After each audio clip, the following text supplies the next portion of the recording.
you know, you can easily take advantage of them, then you do it. Okay. Okay, talking about the dress codes, I think girls should really see how they dress.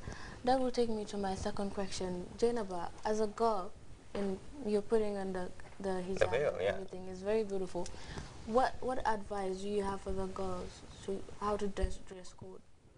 Um, the only thing I will say is, as an individual, you should always dress in a manner that you'll be presentable to any individual of any character or of any caliber at any point in time. I mean, when you're dressing up, because people address you the way they see you. The way you address is the If way they you're see addressed. you dressed like someone going for clubbing in broad daylight, they address you, or some people might even call you a prostitute also. But if they see you dressed modestly, then you come out and someone will say that, yeah, this person is a very respectable person because because she respects herself. That is why she's dressed in this way. And with that, you will have good intentions towards the individual. But if you're dressed like someone going to a club in broad daylight, it does not show, I mean, a positive side of you. Okay. Yeah, and Ablai, you say the former UNICEF executive director, Carol Bellamy, once said in one of his speeches, he says, history will judge us harshly if we refuse to use our knowledge, our will, and our resources to ensure that every new member of the human family arrives into a world that will protect the invaluable and irreplaceable years of childhood. So if we start raping our young ones, you know, abusing them, sexually abusing them, you know, we are not putting them in a very conducive environment. We are like destroying the generation to come, and the generation after that. So sexual abuse and rape are not just... Okay, another alarming issue affecting the Gambia, especially young girls, is teenage pregnancy. It's such an alarming issue, I would say, because in most cases, in fact, I can tell you, if you go to a lot of areas, you will find one or two girls who are going to school being pregnant. And there's an issue that I believe that really needs to be talked about. I just want to know from your own point of view as the PRO of the National Child and Youth Advice Report, perhaps you'd like to tell us your own thoughts on teenage pregnancy and what you think are the leading causes of it. Okay, Ablai. You see, the issue of teenage pregnancy, it has been happening years and years. And, you know, as a youth advocate and as a member of the board, all we do is to advocate and to advise people about teenage pregnancy. You see, there are a lot of reasons why we have teenage pregnancy. Most of the times, it starts from the homes. You know, if parents don't give that, if they don't have that dialogue with their children. I think if you are talking, you know, once your child grows to a certain age, it is high time you start talking to her. That is the parent-to-child dialogue. And that is the parent-to-child dialogue, and be very, very direct with him or her. You know, tell her that if you do this, if you start doing this, or if you start having this kind of affairs, it will lead to this. Not like you be like, go to Lalesa when, or if a guy touches your breast, you will go pregnant. But once you go in, she will make sure that the guy doesn't touch the breast, but the guy is free to touch any other part. So, you know, you should be very, very realistic to your child. And also peer-to-peer influence. You know, people, you should choose your friends very, very wisely. Our adults will usually tell you, if you are a young individual, you know, people who are married are not your friends, because they will be saying certain things that are way above you. That you understand. And as children, we are very, very curious. We like to know things. So once you have that influence, that bad influence, they will be telling you, you know, things about sex. You will want to experience it. That is the reason why a lot of people, you know, also fall in that trap. Okay. Yeah. Zara? Well, or maybe I'll still come to Jay. Someone once told me that if you see a lot of girls getting pregnant nowadays, it is because of materialism. You know, okay, you're from a family that is not financially strong. You see your friends having expensive gadgets. You talk about the iPhones, you talk about the Samsung S3 now. Everybody wants to have a Samsung S3. You talk about the iPad, the Galaxy Tab. You know, you name it, all of these expensive gadgets, which you want to have, Because if you don't have, then you are termed as a person who is not in line with current day life. Your bokolo, just like they always say.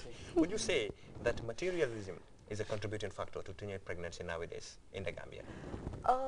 I can say it's one of the greatest contributing factors to teenage pregnancies, because as young people, if you're not very much contented with what you have, because of peer influence, it can lead you to doing some outrageous things.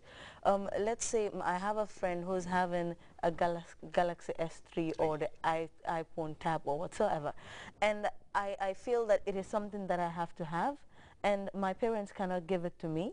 I'm not working, I'm still going to school. I expect someone to give it to me. And as a girl, the possibility of me having it from a guy is very high. So I'll go to a guy and the person gives it to me. And the guys of today, they don't give you anything for free. Give what you have to gain what you want. No, seriously, they will say I scratch your back. This is what is happening. So I can give you the Galaxy S3. At the end of the day, I have you in my bed. And if I am so desperate to have that, I will go to your bed and have the Galaxy S3. At the end of the day, it's just a Galaxy S3, and I'll be going through 9 months of pain and having to go through some delivery things. But at some point, I cannot blame parents when it comes to that. How? Because as a parent, if you have something, I have to know where you got it from.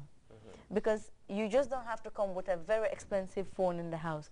I know I did not give it to you, and you are not working, you're still going to school. Where did you get it from? But our parents of today, they don't, in fact, they'll be like, hi, I'm the telephone be nice, Nari, and that's the end of it. They don't want to know where you got it from and how you got it.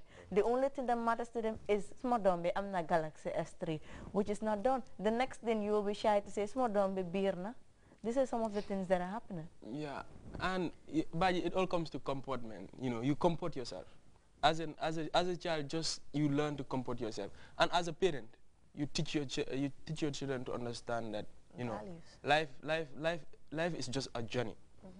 Today it might be, you might be on a very smooth and, you know, a very smooth road, and tomorrow you might be on a road full of potholes and everything. Yeah, very rough one. A very rough one. So, but if they understand that this is what my parents can afford, you know, they are well satisfied with it. But if you show your children that, you know, I cannot get you this, so wherever you want, you can go and get it, I don't care. But make them understand that, yeah, you might not have it today, but tomorrow you might even have a better one. Nobody expected that we'll have this Samsung S3 or these expensive phones. Yes. At first, you have the simple 3310. You are on top of the hook. I love 3310. You see, so you never can tell. Life is just a continuous process. You know, you usually say it is just like a fufu. The way you mold it's like fufu. The way you mold it determines the outcome. You know, children are also like that. The way you mold them is what they turn out to be. You know, the advice, the dialogue you have with them is what, you know, puts them through in the right path. So as parents, you always talk to your children, make them understand, you know, the situations of life and how life goes on.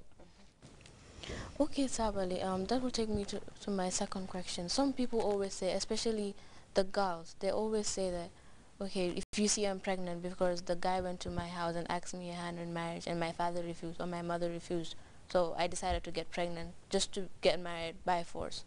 You know, people, you get pregnant out of, because your parents refused the marriage. That I don't know much about. Yeah, but most at times, if you see those cases, I think it's understanding between the three parties: the guy, the child, and the parents. You know, if you are saying that your daughter is not getting married to this particular guy, you have to make her understand the reasons why they are not getting married. And the reasons, they should be genuine reasons. You know, but some girls are stubborn. They don't care. They don't care about the reasons you give them, or they just do it. Then the blame goes to the guy. No. Seriously, if you love a guy, we are all guys. If you love a girl, you know, there are certain things you will not want to do. Yes, you know, things that, you know, will really hurt her, things that will even tarnish her image. We know even though it is very rampant these days, pregnancy and all those things, but we know the taboo on it.